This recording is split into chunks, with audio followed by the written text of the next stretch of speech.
Como colombianos amamos nuestro país y nos unimos para seguir adelante, diciendo en una sola voz, avancemos con optimismo, desbloqueando las vías que nos llevan al progreso y pensando en la gente trabajadora de esta hermosa tierra, que necesita un impulso para volver a recuperar la alegría que nos caracteriza, respetándonos los unos a los otros, reconociendo los derechos propios y de los demás, abriendo nuestros corazones al diálogo, y solo así podremos alcanzar la armonía que nos hará renacer, haciendo una vez más que Colombia viva positiva. Positiva, la aseguradora de todos los colombianos.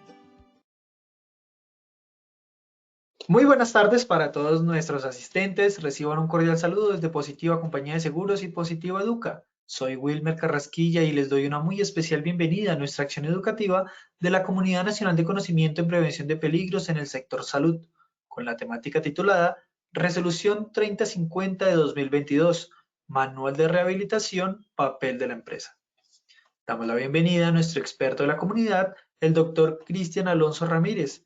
Él es médico cirujano, especialista en administración de salud ocupacional, tecnólogo de higiene y seguridad industrial, asesor internacional, profesor de posgrados y maestrías de diferentes universidades nacionales e internacionales.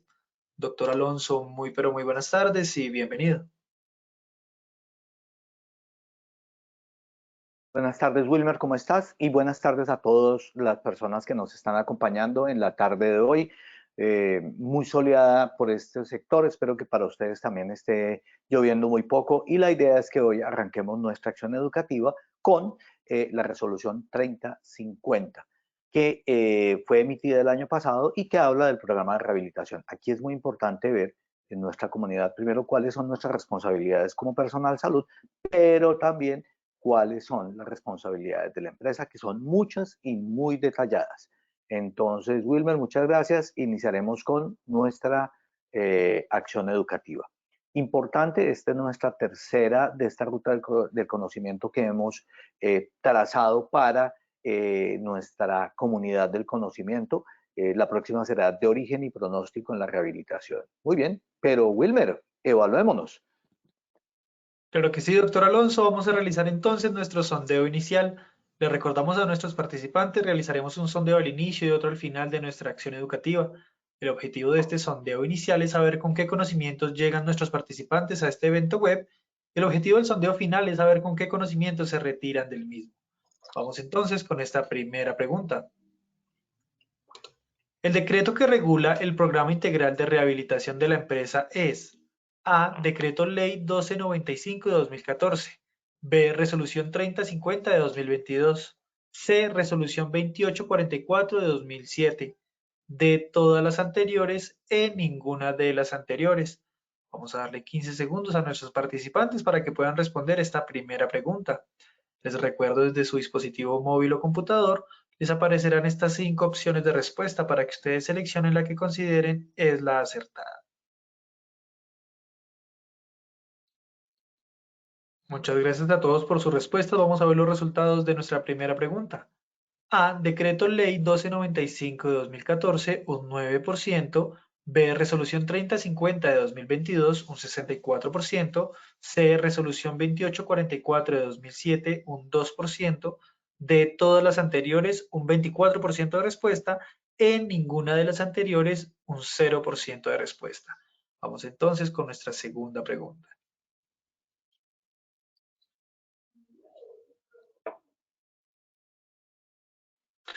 El Manual de Rehabilitación Integral aplica para A. El Sistema General de Riesgos Laborales, ARL. B. El Sistema General de Seguridad Social en Salud, EPS. C. SOAT. D. Todas las anteriores. E. Ninguna de las anteriores. 15 segundos para que puedan dar su respuesta.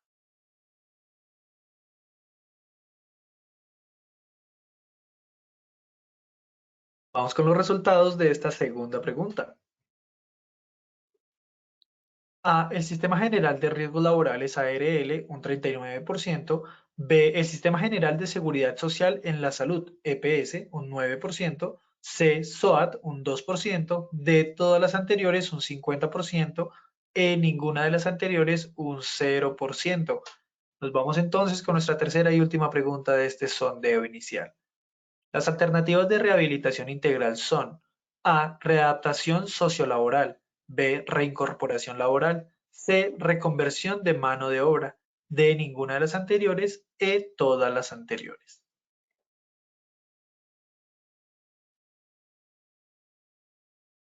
Mientras responden nuestra tercera pregunta, les recordamos que pueden dejar sus dudas e inquietudes en nuestro chat de preguntas. Con gusto a lo largo de la acción educativa estaremos dándoles respuesta. Estos son los resultados de nuestra tercera pregunta. A, readaptación sociolaboral, un 8%, B, reincorporación laboral, un 17%, C, reconversión de mano de obra, un 4%, D, ninguna de las anteriores, un 6%, E, todas las anteriores, un 65% de respuesta. A todos nuestros asistentes, muchas gracias por habernos acompañado en este sondeo inicial. Nos vemos en el sondeo final de esta acción educativa. Los dejamos con el doctor Alonso. Muchas gracias, Wilmer. Vamos a continuar entonces con este tema. Realmente es muy interesante lo siguiente en términos de rehabilitación, y es que y vamos a arrancar con unos objetivos y vamos a revisar las definiciones, la etiología, todo el tema de cómo se hace el proceso, cuál es el tema de cómo vamos a llegar a esta resolución 3050. Al final vamos a revisar no solamente las responsabilidades de cada uno, sino los procesos en los que vamos a estar trabajando. Bueno, muy bien. Recuerden que detrás de todo este proceso de rehabilitación está el modelo biopsicosocial. ¿Y qué significa este modelo biopsicosocial? Básicamente lo que estamos hablando es de las características del individuo, los condicionamientos sociales y las motivaciones de tipo psicológico por las cuales la CIF, que es la Clasificación Internacional de la Funcionalidad, habla de este modelo biopsicosocial. Y esto es clave tenerlo en cuenta al momento de la rehabilitación porque nos indica que tenemos que trabajar dentro de este proceso. Muy bien. Existen muchos referentes, pero esto es simplemente para decirles lo siguiente. Si bien es cierto, ya existían los manuales guía, estos no eran obligatorios, entre comillas, sino para, obviamente, para el Sistema General de Riesgos Laborales, pero como indicativos. Luego llega el decreto 1507 y habla y enfatiza el proceso de rehabilitación, el proceso en general de reincorporación laboral, y lo que está diciendo es, miren, hay que tenerlo en cuenta al momento de la calificación. Está la ley 1438, está la ley 1751, y la ley 1751 es importante porque en su artículo 11 habla de las personas en situación de discapacidad. Y obviamente que en el Sistema General de Riesgos Laborales tenemos personas en situación de discapacidad cuando éstas han sufrido una lesión y son calificadas con o por pérdida de la capacidad laboral. Luego, para todos los que tenemos riesgos laborales, que son todas las empresas, es súper importante este proceso y es obligatorio en el Sistema General de Riesgos Laborales. No es o no se hizo pensando en el Sistema General de Seguridad Social en Salud ni para el SOAT, a no ser que el SOAT sea también de riesgos laborales. En general se hizo para el Sistema General de Riesgos Laborales. Obviamente que también, y este es el punto en que muchos se apoyan y dicen, esto también aplica para lo común, y es la Convención de Derechos de las Personas en Situación de Discapacidad, la Ley 1346, que habla de la Convención sobre los Derechos de las Personas en Situación de Discapacidad, el convenio Hipólito Unanue. Este también es súper importante tenerlo en cuenta porque somos signatarios de la Convención de Derechos de las Personas en Situación de Discapacidad y por ende se supone que debería aplicar tanto a lo común como a lo laboral. Sin embargo, no digamos que el programa ha sido generado para riesgo laboral.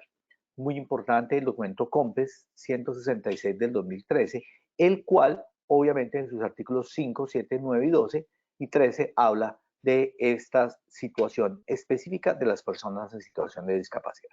Pero entrando en materia, es importante entender que la resolución tiene por objeto que adoptar ese manual de procedimientos. Claro, al ser resolución lo hace obligatorio para todos. Ya no es un marco de referencia como era el manual previamente, sino que se vuelve obligatorio y obviamente que para todas las partes que estamos dentro del proceso, esa obligación obliga, o claro, obliga porque es una obligación, no, nos hace que tengamos que tener en cuenta este manual de programa de rehabilitación en todos los procesos que se dan en la empresa. ¿A quién aplica? Dice el artículo 2 que es para las ARLs, para las EPS, para las IPS, para el empleador contratante o contratista, esto es todas las formas de contratación, los trabajadores dependientes e independientes, pero ojo, afiliados al Sistema General de Riesgos Laborales, solamente para el Sistema General de Riesgos Laborales. Y claro, también está incluida la familia, que se vuelve súper importante en el momento del apoyo en estos procesos de rehabilitación. El manual obviamente describe las actividades que tienen que tener cada uno, ¿de acuerdo? Cada uno de estos responsables del proceso de rehabilitación. Pero cuando vemos el manual del programa de rehabilitación integral para la reincorporación laboral y ocupacional de la población afiliada al Sistema General de Riesgos Laborales, tiene unas características. Estas características son claves para que podamos entender qué hace el programa. Lo primero es que tiene que tener un tiempo de duración, no se puede extender de manera prolongada. Segundo, tiene que tener unos objetivos claros. No es simplemente yo le voy a hacer la terapia física, ocupacional, en fin, todos estos procesos sin saber hacia dónde vamos. Aquí tenemos que tener una meta clara, como lo indica el dibujo, una meta, un goal a dónde vamos a llegar. Contar, obviamente, con la activa participación y el compromiso del trabajador. Aquí es súper importante. Si el trabajador no se mete en el tema, no hacemos nada. Pero también es importante la participación y el compromiso del empleador o contratante. ¿Por qué? Porque él va a tener que proveer esas condiciones para que el programa de rehabilitación se dé a todo nivel. La ARL, obviamente, que es quien va a hacer el programa y quien lo diseña. Y obviamente lo aplica a través de sus IPS. Clave e importante, el compromiso del grupo interdisciplinario de rehabilitación. Y aquí están obviamente que todos muy, pero muy imbricados al momento de hacerlo. Ya vamos a hablar más adelante cuál es ese grupo interdisciplinario del cual estamos hablando. Existen unas responsabilidades para todos los actores. ¿Esto qué quiere decir? Que esos actores que estábamos mencionando tienen que cumplir con unas acciones. ¿Cuáles? Miremos qué le corresponde a la ARL. Yo sé que está un poquito atafagada la diapositiva, pero la idea es que ustedes puedan mirarlo con tranquilidad después para que revisen esto, porque digamos que este decreto tiene una característica y es que es supremamente pesado, difícil de leer. Entonces, esto les va a ayudar a ustedes a que lo puedan revisar de manera rápida y puedan entender cada uno de los componentes. Entonces, ¿qué hace la ARL? Primero, garantiza el desarrollo de este manual de procedimientos para la rehabilitación integral. Segundo, asesora a la empresa. Entonces, la empresa tiene que ver aquí, ya no está simplemente ese proceso alejado, sino que tiene que ser asesorada. ¿Por qué? Porque la empresa va a tener un aspecto relevante dentro de este proceso. Asesorar a la empresa sobre las acciones de reconversión de mano de obra. Y recuerden que estos procesos de reconversión de mano de obra son un poco más allá de lo que manejábamos anteriormente. Aquí el SENA tiene un papel muy importante en proveer el entrenamiento en esas otras labores productivas que puede llegar a ser una persona que ha sufrido una lesión, que tiene probablemente una calificación de pérdida de la capacidad laboral que lo lleve a invalidez, pero que hay que hacer una reconversión laboral. Bueno, disponer de la infraestructura física propia contratada a través de la cual va a aplicar ese manual. Promover el desarrollo y adaptación de las IPS. Recuerden que aquí las IPS son claves para proveer los protocolos, para que esas condiciones de salud allí se puedan trabajar. Por otro lado, claro, también las tecnologías de comunicación, de inteligencia artificial y de realidad virtual, que hoy en día son, como lo estamos viendo en este momento, muy importantes para poder comunicar de manera clave todos los procesos. Suministrar los productos de apoyo. Y esto se vuelve un tema súper clave porque es lo que vemos de manera frecuente. Y es que tiene por ejemplo, se le receta, y ojo que esto tiene que ser recetado porque esa es la forma en que nosotros en el personal de salud hacemos el proceso. Y miren, para ustedes, médicos que están allí, no recomienden solamente, sino hagan la orden para que se le entregue el dispositivo médico adecuado. Recuerden, ISO 9999 que habla de bastones, muletas, caminadores, sillas de ruedas, todos los instrumentos, equipos y tecnologías que requiere el trabajador para su proceso de rehabilitación. Claro, aquí están también las ayudas ópticas. Punto clave. No esperemos a que el paciente pierda y el trabajador pierda totalmente la visión para incorporarlo a estos procesos. Inicialmente, cuando está comenzando esta pérdida paulatina visual, debemos darle las ayudas. Recuerden que no estamos hablando de las lupas estas antiguas que tenían nuestras abuelas y mamás en el tema. No, hoy en día hablamos de ayudas ópticas que son desde iPads, instrumentos de visión, los telescopios tipo Galileo, que permiten una mejoría importante en el tema de visión. Las auditivas. Y recuerden aquí también que cuando hablamos de las prótesis o de, por ejemplo, de los audífonos, hay que tener muy en cuenta el punto de vista del trabajador, porque el trabajador es quien lo va a usar. Entonces, si no le proporcionamos de manera adecuada ese audífono y contamos con su sensación de confort, muy seguramente no lo va a utilizar. Y la idea es que utilice este tipo de herramientas, de este tipo de productos de apoyo para que le permitan mejorar su calidad de vida y su calidad de trabajo. Las prótesis y las órtesis, entonces desde el inicio tener unos muñones adecuados, con unos soques adecuados, con una muy buena adaptación a la prótesis. Y obviamente también realizar el seguimiento, y esto es súper clave para todos, reportar cuando el proceso de reincorporación por parte del trabajador no está siendo adecuado, para mirar qué barreras están presentando y poder saldarlas. Digamos que el tema de notificación a la dirección se hace un poco harto en términos de, no, la idea no es que sea punitivo, la idea es que sea ilustrativo, orientador e invitador, tanto de la empresa como del personal salud como del trabajador, para que lo podamos desarrollar de manera adecuada.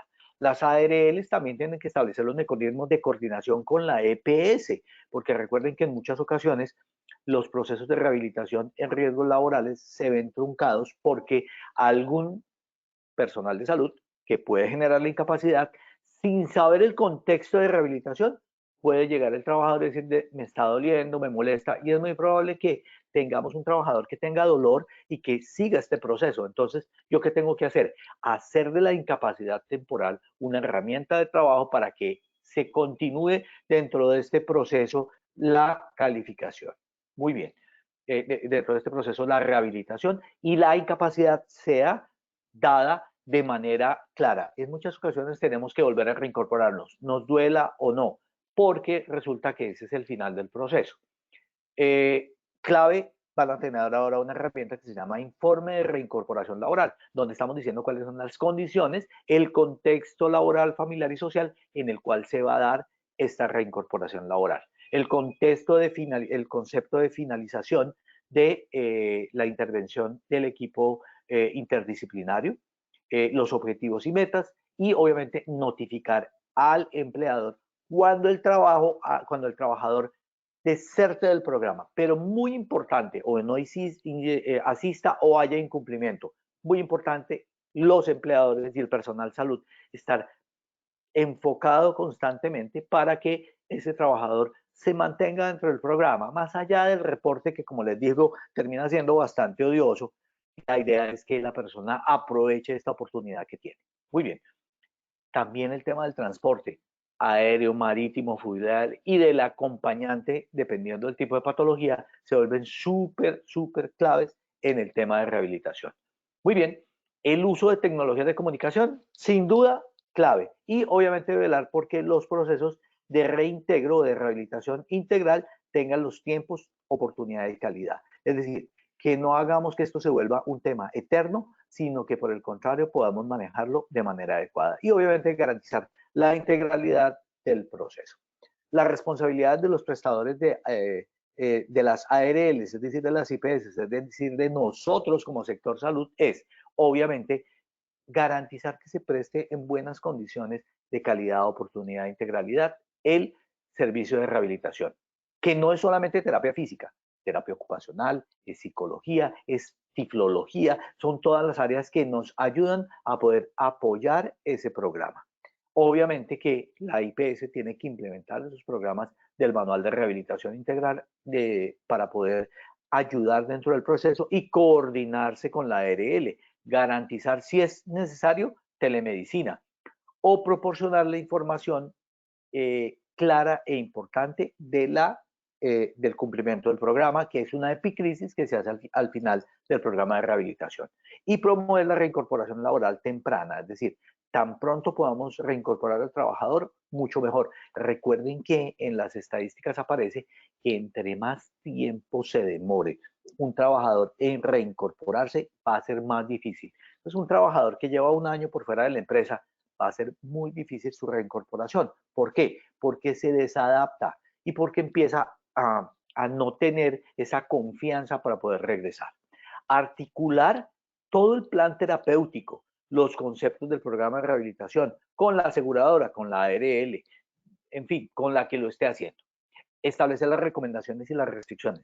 Y mi llamado para el personal salud, obviamente, es, miren, las recomendaciones y las restricciones hay que formularlas de manera adecuada. En ocasiones, cuando formulamos la restricción, estamos limitando al trabajador. Entonces, es mejor formularlo de manera positiva. Por ejemplo, la restricción la puedo formular de no puede levantar más de 10 kilogramos de peso.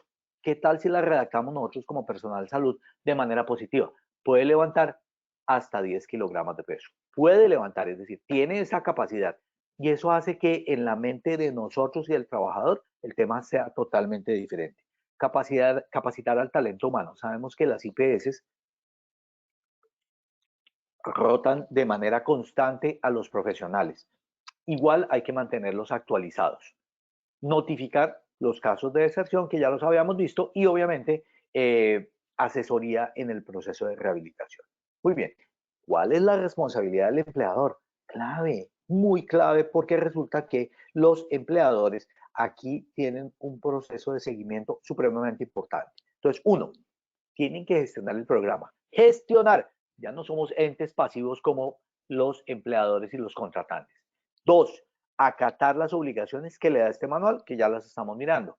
Garantizar la participación del trabajador, es decir, permitirle ir. Yo sé que en ocasiones es muy complejo dejar al trabajador salir en ciertos horarios.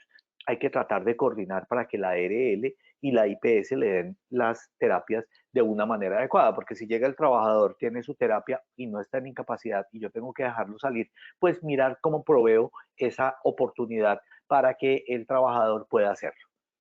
Informar el cumplimiento de los compromisos generados durante el programa. Entonces, ¿cuál es tu compromiso como empresa? Yo voy a adaptar esta área, voy a generar este proceso, voy a adaptar estos horarios.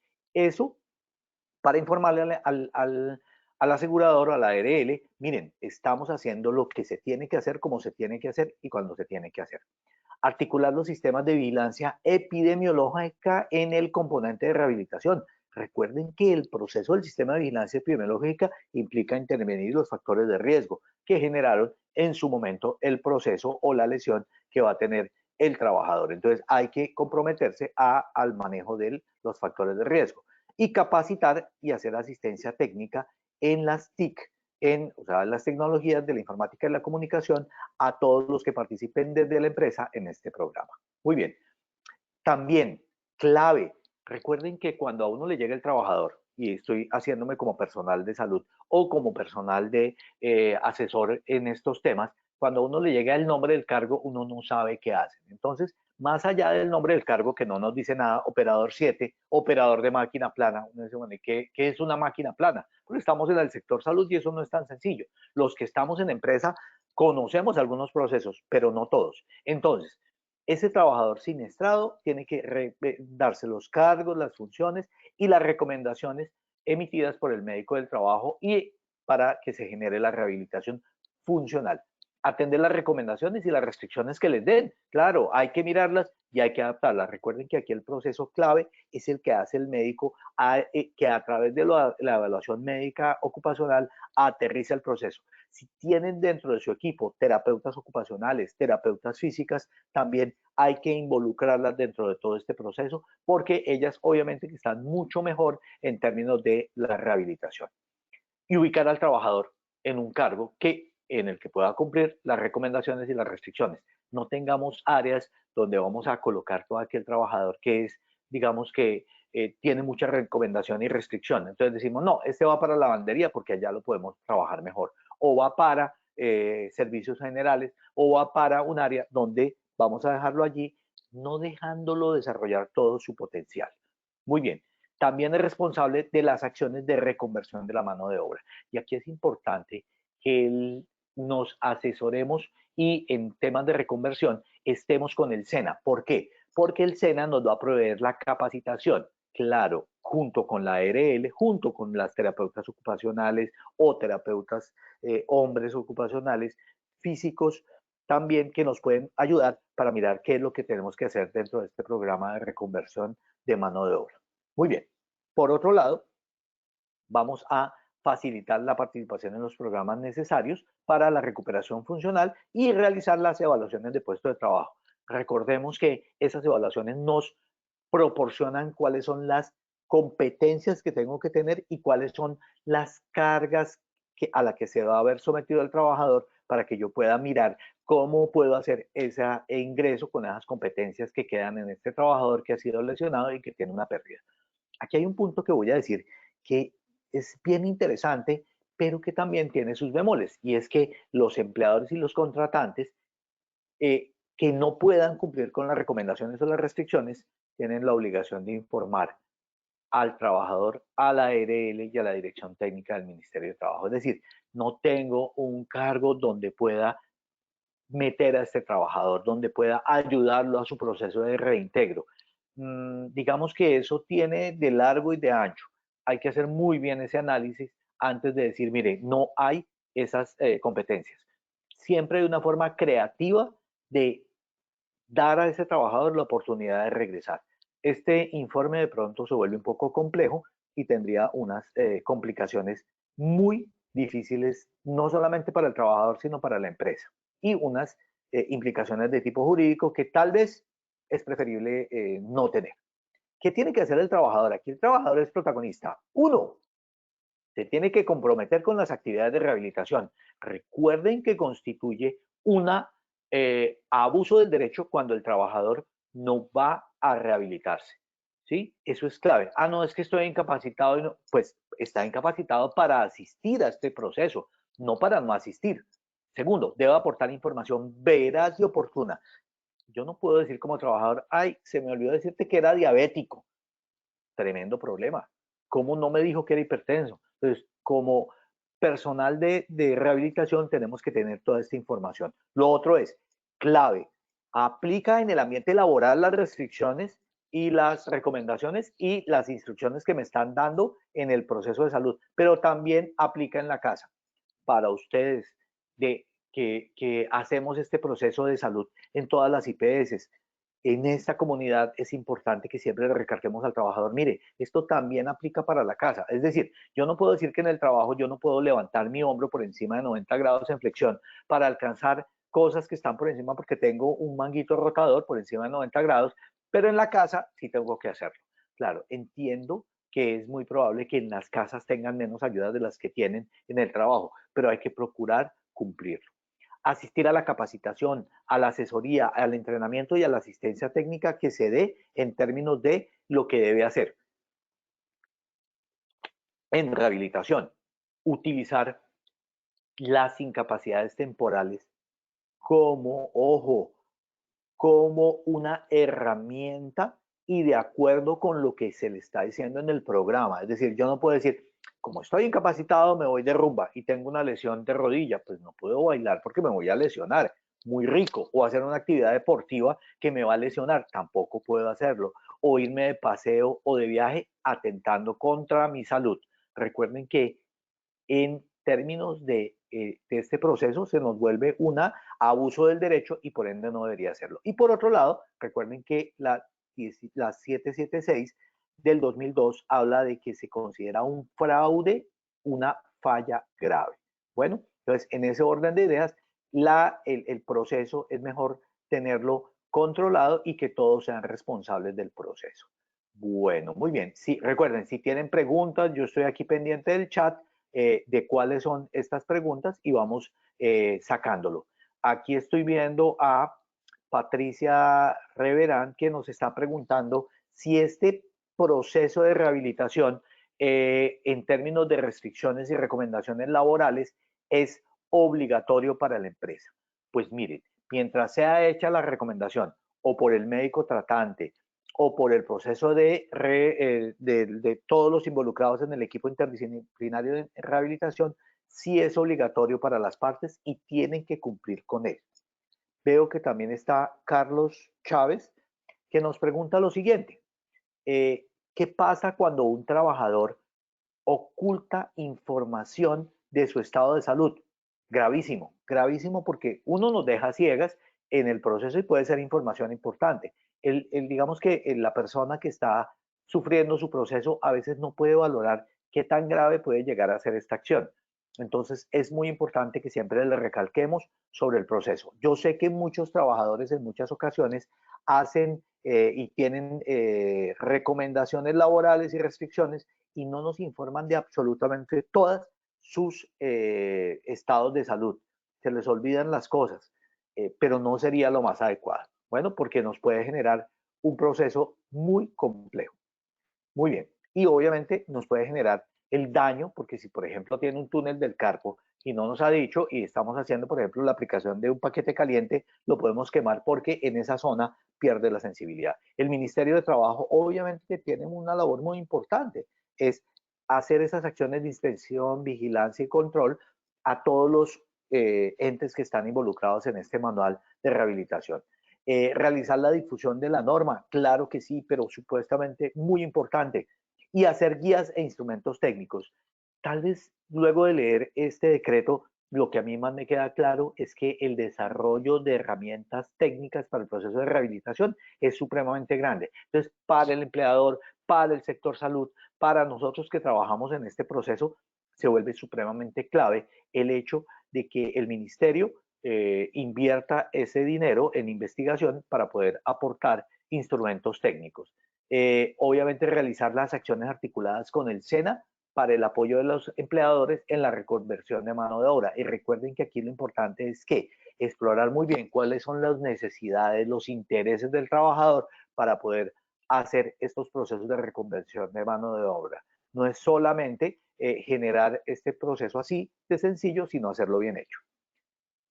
En este decreto tiene una cosa interesantísima y es que los decretos anteriores, el 1427 y el 1333, hablan de las situaciones de abuso del derecho, pero siempre las hablan para el Sistema General de Riesgos Laborales. Y cuando tenemos trabajadores de riesgo común que también hacen estos incumplimientos, no queda claro que para ellos aplique el riesgo común. El decreto 1427 habla de unas acciones que constituyen abuso del derecho, como por ejemplo que el trabajador no siga el tratamiento, las terapias, los exámenes y los controles y las recomendaciones en un 30%. ¿Difícil de establecer? Sí, pero no tampoco tan complejo. Simplemente es cuántas son las acciones programadas y a cuántas no va, porque se requiere ese porcentaje del 30%.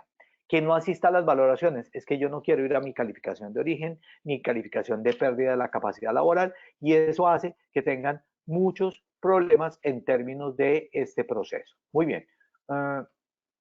Olga Esther nos pregunta, ¿el programa es para solo accidentes de trabajo? No, Olga Esther, es para accidentes de trabajo y enfermedades laborales.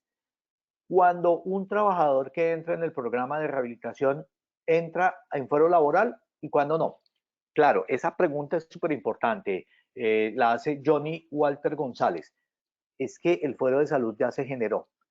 Cuando entra en el programa de rehabilitación, ya de hecho lo tiene. Entonces, digamos que esto simplemente refuerza el proceso. Recuerden que el fuero de salud se da por la incapacidad temporal, por la pérdida de la capacidad laboral, y la incapacidad temporal se está dando porque está teniendo la patología y al final con las secuelas va a tenerlo a través de la calificación de pérdida de la capacidad laboral, que tiene que estar mayor al 15 o mayor al 25. Eso depende del proceso que se dé en cada uno de ellos.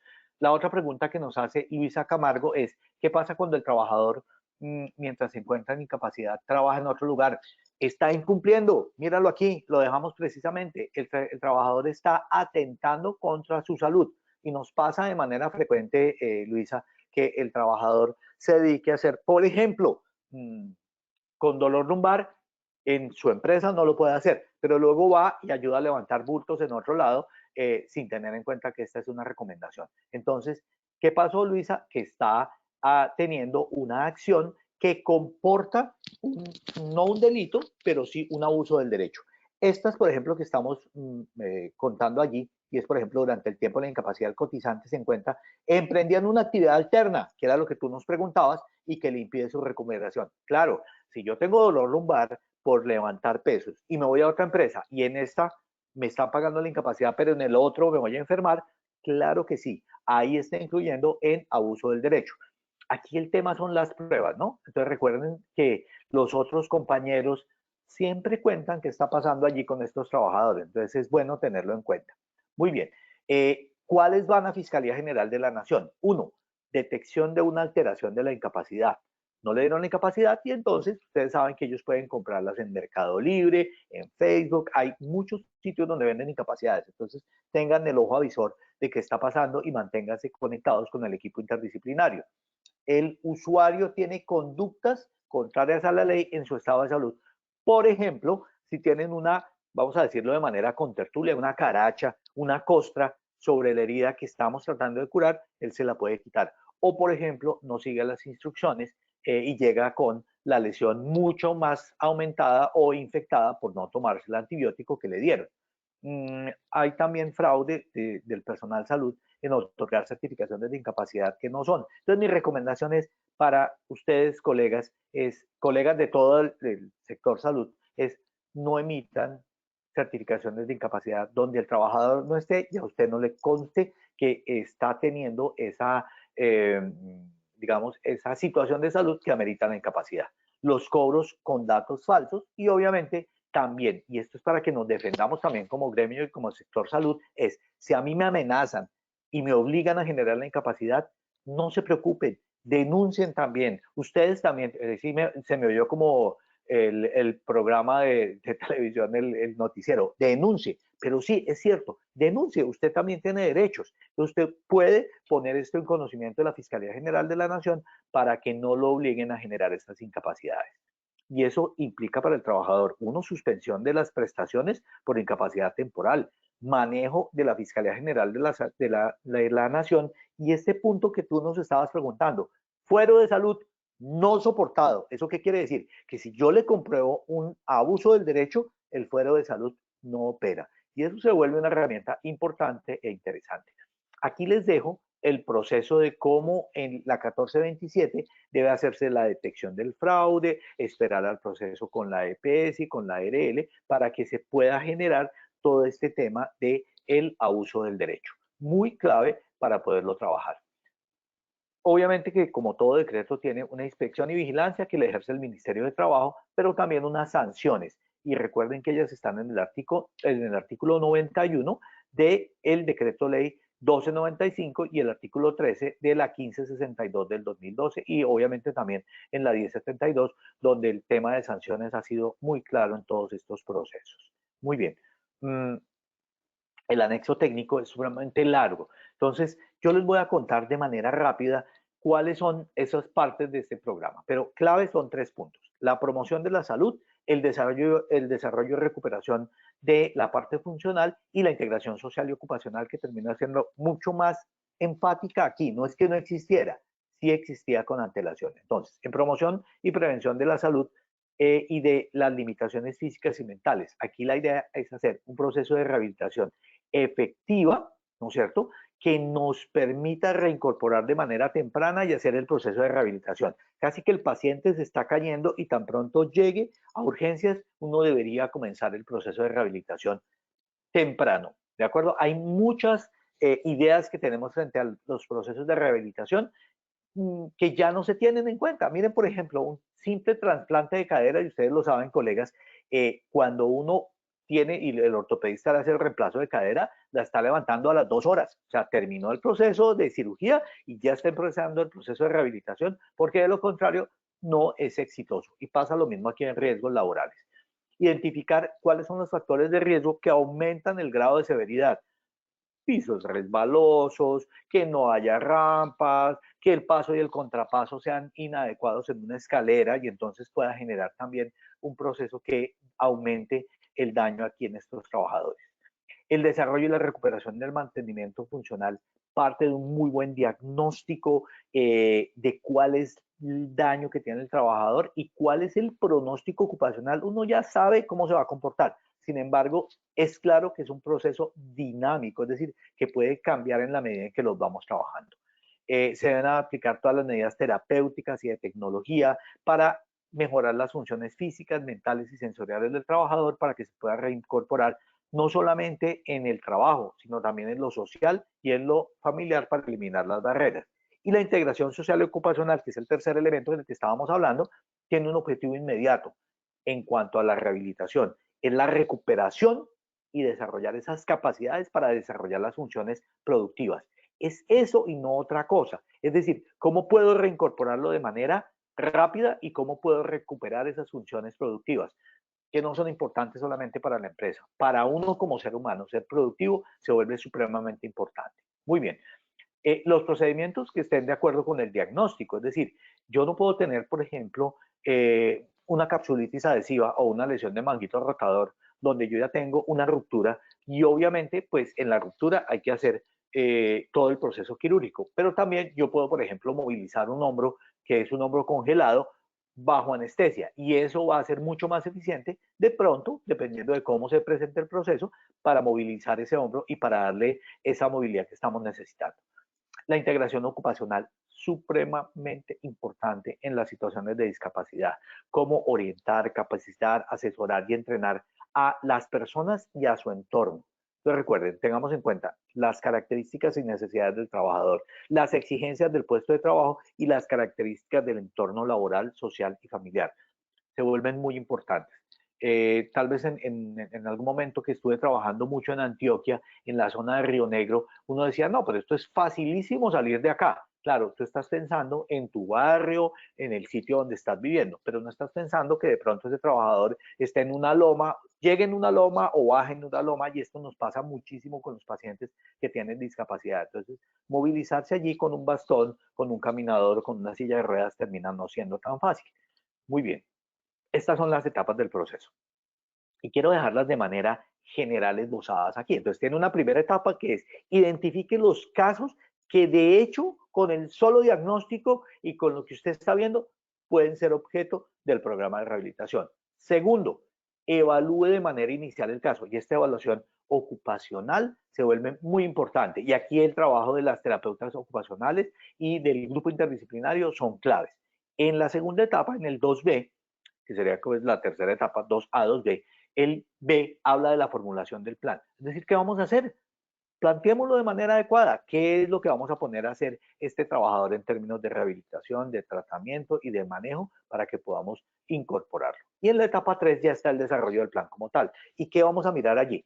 Rehabilitación funcional, readaptación laboral y readaptación sociolaboral. Y luego si miramos, ¿qué pasa? Estamos en una reincorporación, estamos en una reincorporación de reconversión de mano de obra, cómo vamos a y qué estamos esperando de este proceso. Y de hecho de arrancada tenemos que tenerlo claro. Y al final hacemos el seguimiento del proceso. Voy a ser muy rápido acá porque estas fases obviamente son supremamente complejas, pero la idea es que en la etapa 1 identifico las personas que entran. ¿Quiénes entran? Pues aquellos que tengan múltiples traumas y que ameriten proceso de rehabilitación. Tenemos que mirar la complejidad del abordaje. No es lo mismo hacer una curación a hacer una osteosíntesis. Yo ya sé que si tuve una fractura y tengo que hacer la osteosíntesis, el tema se va un poquito más largo en tiempo. Entonces tenemos que tener claro el pronóstico funcional, el laboral y el social. Y el social implica conocer a dónde va a llegar ese trabajador, en qué condiciones. Es que de pronto estamos pensando en unas condiciones totalmente muy buenas y resulta que tiene el piso de la casa lleno de tierra porque no tiene una superficie en baldosín. Y eso no lo sabemos sino hasta ir allá y hacer las visitas domiciliarias. Recuerden que las visitas domiciliarias, de acuerdo con los CUPS, las pueden hacer y las hacen las terapeutas ocupacionales. El registro en el sistema de información, súper clave para poder tenerlo allí. Siempre va a haber responsabilidades del empleador, de la EPS, de la IPS y de los trabajadores subcontratistas. Aquí, ¿qué es importante? El reporte del accidente de trabajo y la enfermedad laboral. Y obviamente los certificados de incapacidad y todos los sistemas de calidad. Importante esto, hay unos listados indicativos. Este listado no ha cambiado mucho, pero habla obviamente una fractura de fémur, de tibia, de peroné, es de hecho y de arrancada va a necesitar rehabilitación. Amputaciones de cualquier segmento corporal, quemaduras de segundo y tercer grado, Trauma craneoencefálico en el caso del sistema nervioso central. Solamente para mencionarles algunas de las patologías y el listado indicativo. En general, todas aquellas que meriten un proceso de rehabilitación, yo tengo que tenerlas en cuenta. El resultado al final de esta primera fase es, ¿entró al programa o cierro el caso y lo saco del programa y no tuvo que entrar al programa de rehabilitación? Si entró al programa, tenemos que hacer esta valoración en la etapa 2A. Entro al proceso y yo voy a generar esta valoración. Entonces, ¿qué hago? Un grado de afectación. De aquí que voy a mirar cuál, mediante el equipo interdisciplinario que está compuesto por médicos, por terapeutas ocupacionales físicos, por psicólogos, por especialistas, por el médico especialista en salud ocupacional, y vamos a establecer las alteraciones funcionales, pronóstico e intervenciones que se van a generar para lograr ese pleno conocimiento del paciente, del entorno, de la empresa. Recuerde que el médico que permanece en el consultorio no tiene ni la menor idea de cómo es el proceso. Hay que salir del proceso, hay que recorrer el proceso, hay que entender el proceso, porque si no, vamos a estar descontextualizados. Entonces, yo establezco el diagnóstico y el pronóstico, miro las exigencias del ambiente de trabajo, identifico los factores familiares, del entorno social a donde va a llegar el trabajador. Es que vive en Ciudad Bolívar y ahí la llegada con estos instrumentos es complicada. Entonces, yo tengo trabajadores que les han robado el implante coclear y entonces ya el suministro de un segundo implante coclear, sabiendo que va a llegar a un sitio donde se lo van a robar, pues tengo que tenerlo en cuenta. Claro, yo sé que también algunos preguntarán, bueno, ¿y yo como empresa cómo hago? Hay que mirarlo y hay que poder ayudarlo. Definir las expectativas del desempeño ocupacional de la empresa. Digamos que en esto hay pacientes que nos sorprenden y se logran recuperar de maneras que no esperamos. Sin embargo, en general, no hay que generar falsas expectativas. Una cuadraplegia, una paraplegia, pues sí, es probable que haya, no sé, el tema de las células madre funcione, pero en este momento no lo está haciendo, entonces tenemos que ser claros. Claro, teniendo en cuenta, y esto colegas, que es muy clave, terapeutas físicos, médicos, tenemos que decir las cosas de una manera que sean acogidas de manera adecuada por el paciente. Cuando uno como médico le dice al paciente, mire, ya no friegue más que usted no tiene ningún tipo de recuperación, en ocasiones los familiares se disgustan con nosotros y esto yo lo veo de manera frecuente en mi consulta de discapacidad. Establezcan las dinámicas de trabajo, equipos que tengan en los cuales tengan la oportunidad, la integralidad, la continuidad y la calidad como parte de su proceso normal de manejo de esta rehabilitación. Recuerden entonces que hay unas responsabilidades, pero importante, el empleador debe aportar los perfiles de cargo y de puesto de trabajo y el análisis de puesto de trabajo para poder hacer la rehabilitación. Recuerden que hay herramientas como el epicrisis, que ya les contaba, que es al final del proceso de rehabilitación, el análisis de los requerimientos de puesto de trabajo, los factores contextuales, la caracterización de las redes sociales, la tipificación de los elementos tanto sociales como laborales que van a tener que ver con la rehabilitación, el familiograma y el ecomapa. Muy bien.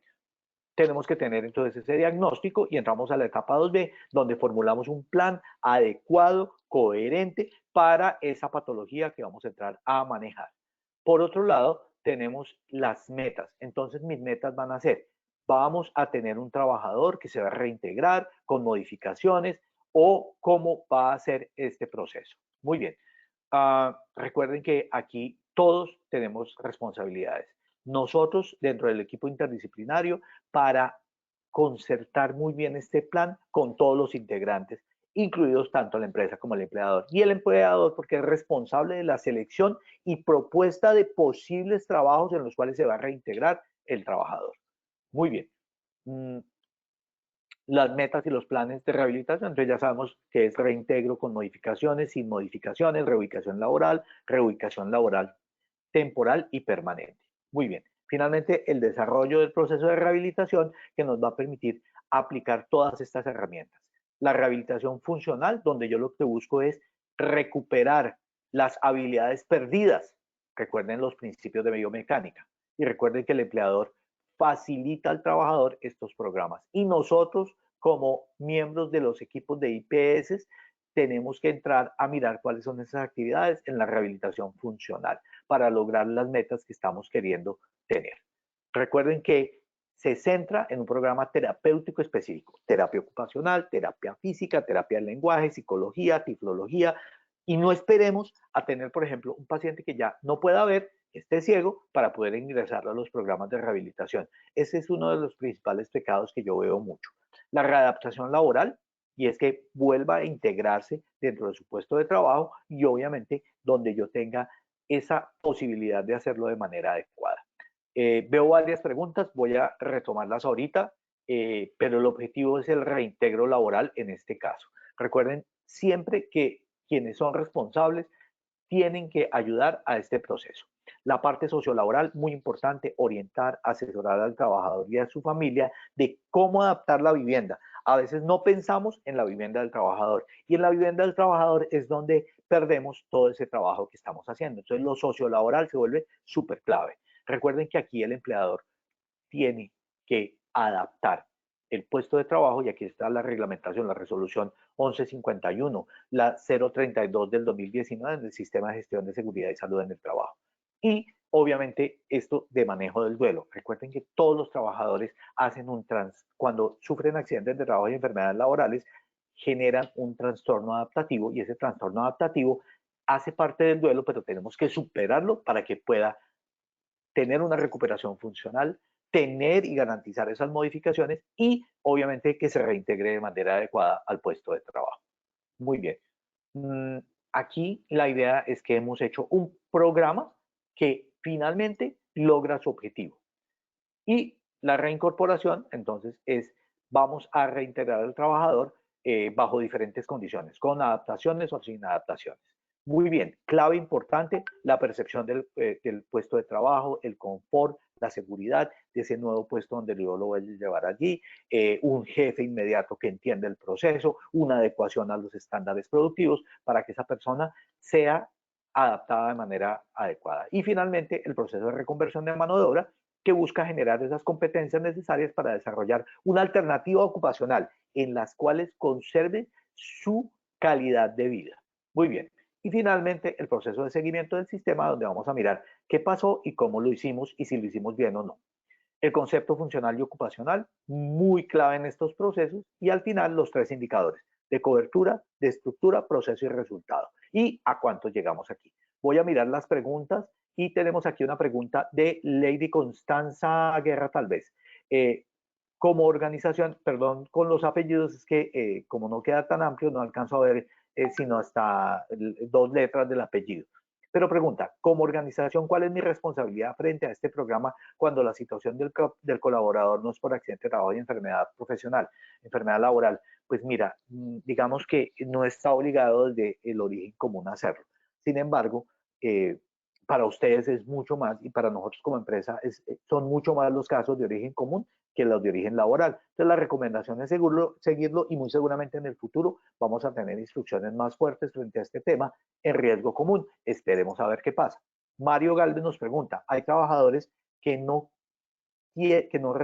quieren incapacidad y el médico se las da. El trabajador no la reporta. ¿Qué pasa? Pues mire, realmente están atentando contra su estado de salud. La idea es que si a mí me dan una incapacidad, yo la pueda mirar. Recuerden que la 1427 dice que yo puedo reportar que estoy muy bien y levantar la incapacidad. Eso es posible, pero entonces recuerden que también si no nos reportan la incapacidad, pues no nos es posible lo imposible. Es decir, si no me dijeron, ¿cómo hago para saberlo? Entonces la idea es que ellos lo reporten. Muy bien. Carlos Andrés Ocampo me pregunta, buenas tardes, si la enfermedad es de vieja data y el programa de la EPS se ha limitado a mantener un circuito con especialistas, el trabajador, ¿qué puede hacer? El empleador, ¿qué debe atender? Gracias. Pues miren, el gran problema con la atención en EPS es que definitivamente es reiterativa, no va al punto, no tienen un plan de rehabilitación. Una cosa es que le den 100 o 200 terapias o 50 terapias. Eso no es un programa de rehabilitación. Entonces, la idea, ¿cuál es? Entender este proceso. Como ustedes lo están entendiendo para riesgos laborales, así mismo lo pueden hacer para el tema común. Y Moya Lina, me imagino Lina Moya, nos pregunta, desde la empresa, ¿cómo abordar la readaptación sociolaboral? Súper importante, Lina. Miren, yo creo que ahí se pierden muchos de los procesos de rehabilitación simplemente porque la parte social y laboral no la contemplamos. Entonces, desde el proceso de la empresa es tener trabajadora social, tener terapeuta ocupacional. Recuerden que no tienen que ser necesariamente de planta para que estén dentro de este proceso. Entonces, cuando yo ayudo de esta manera al trabajador, yo también como empresa me beneficio. ¿Me beneficio cómo? Entendiendo qué está pasando allá en esos hogares. En muchas ocasiones las dinámicas familiares se vuelven la principal fuente de no solamente insatisfacción con el proceso de rehabilitación, sino también de barreras que estamos teniendo. Recuerden que un trabajador, por ejemplo, en una silla de ruedas ni siquiera lo llevan en un taxi. Entonces es importante entender eso para poderlos ayudar. Y eso es lo sociolaboral que tú puedes hacer. Hay muchas acciones. Yo les voy a dejar la conferencia aquí, está mucho más amplia y pueden mirarla. Igual les dejo el link para que puedan atender la 3050 y podamos mirarlo. Aquí les dejo las referencias para poderlo hacer. Pero si quieres, Wilmer, evaluémonos nuevamente para ver cómo cambió el proceso de entendimiento de esta resolución, que como les digo, es un ladrillazo. O sea, esto realmente es pesada. Wilmer, muchas gracias. A ti, doctor Alonso, muchísimas gracias. Como bien lo dices, vamos a pasar entonces a nuestro sondeo final. Vamos con nuestra primera pregunta. El decreto que regula el programa integral de rehabilitación de la empresa es A. Decreto Ley 1295 de 2014. B. Resolución 3050 de 2022. C. Resolución 2844 de 2007. D. Todas las anteriores e ninguna de las anteriores. Vamos a darle 15 segundos a nuestros participantes para que puedan responder nuestra primera pregunta. Estos fueron los resultados de nuestra primera pregunta.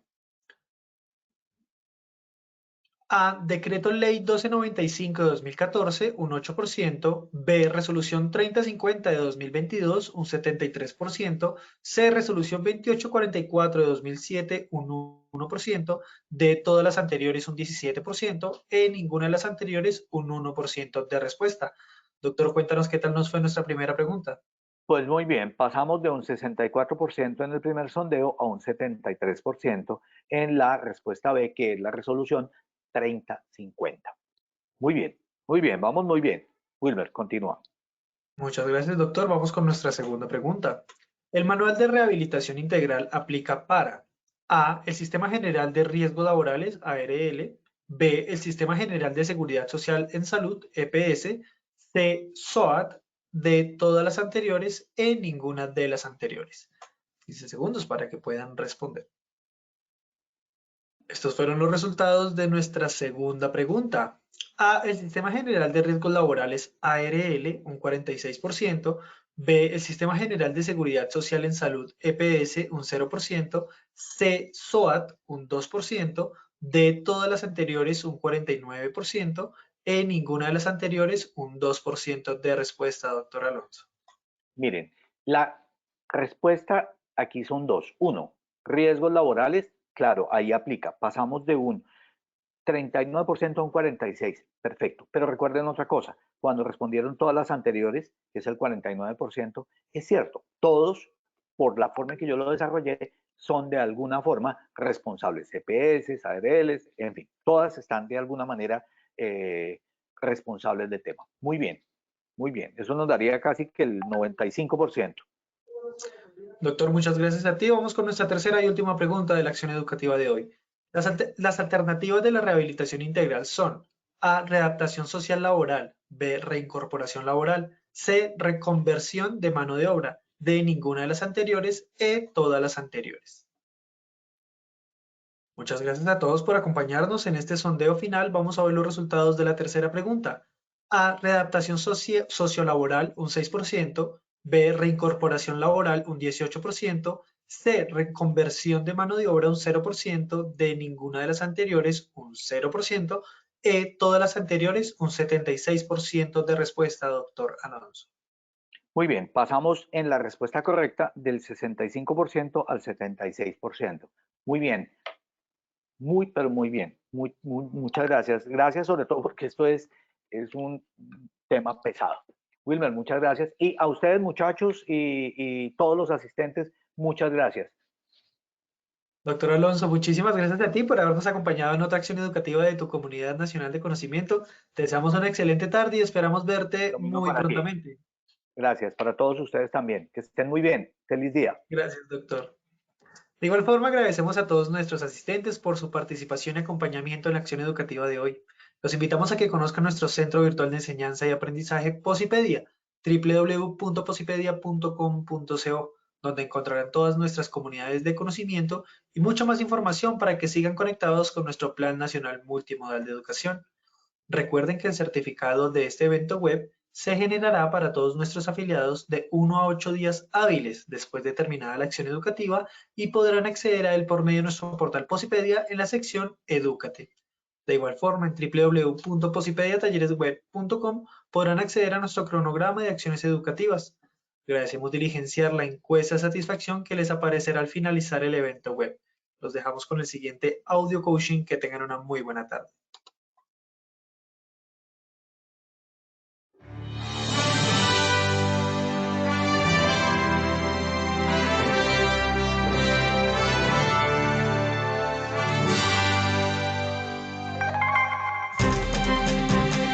Bienvenidos.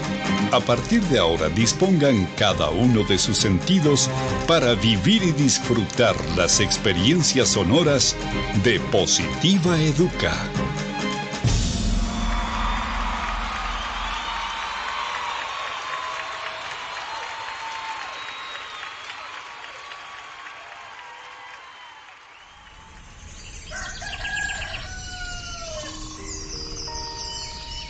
Llega un nuevo día.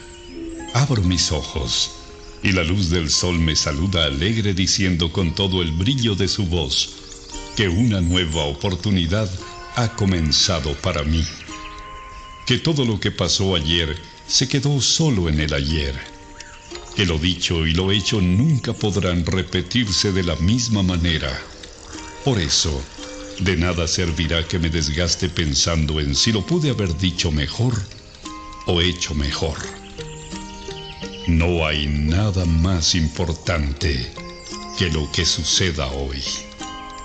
Por eso, veo y veré cada día como el maravilloso regalo en el que la vida me entrega las llaves para abrir la puerta principal de una nueva opción, un nuevo intento, y debo afrontarlo con toda la esperanza puesta en todo lo que soy capaz de hacer, celebrando siempre el estar vivo y poder hacer parte de una familia llamada sociedad y de una casa llamada mundo. Todo lo que me sucede tiene un para qué, y ese será el detonante que hará que mi corazón explote de júbilo en cada momento de la vida, sin quejarme por nada de aquello que no salió o salga como yo espero. Y sabiendo de cada una de mis cualidades, dones y potencial como persona, me conjugaré en una sola fuerza para entregar la mejor versión de mí en lo que hago, haciéndolo de la mejor manera, porque no hay trabajo más productivo que el que se hace con alegría. Pensando en ello, mi primera herramienta será mi fuerza de voluntad, sabiendo que ella es el cimiento que hará que levante inmensos sueños. Porque si el trabajo me otorga pan y sustento para mi cuerpo, también es medicina para mi alma. Cuando escogí lleno de ilusión el trabajo que quería hacer y a lo que quería dedicarme en mi vida, también decidí hacer lo que más me gusta. Así comprendí que solo haciendo el trabajo que me gusta, celebraré la dicha de estar ocupado. Creo en mí y sé que soy capaz de alcanzar lo inalcanzable, siempre y cuando la firmeza de mis pasos me cuide de no pisotear a los demás. En ello tengo puesto cada uno de mis sentidos. Por eso mi compromiso será ser y dar lo mejor, aun sabiendo que ese triunfo se complementa acatando todas las normas y reglamentos de mi lugar de trabajo, además de practicar copiosamente el autocuidado, la responsabilidad laboral, que son la esencia para mi buen desempeño y mi seguridad. Eso me hace comprender que trabajando con amor, la vida se hace positiva.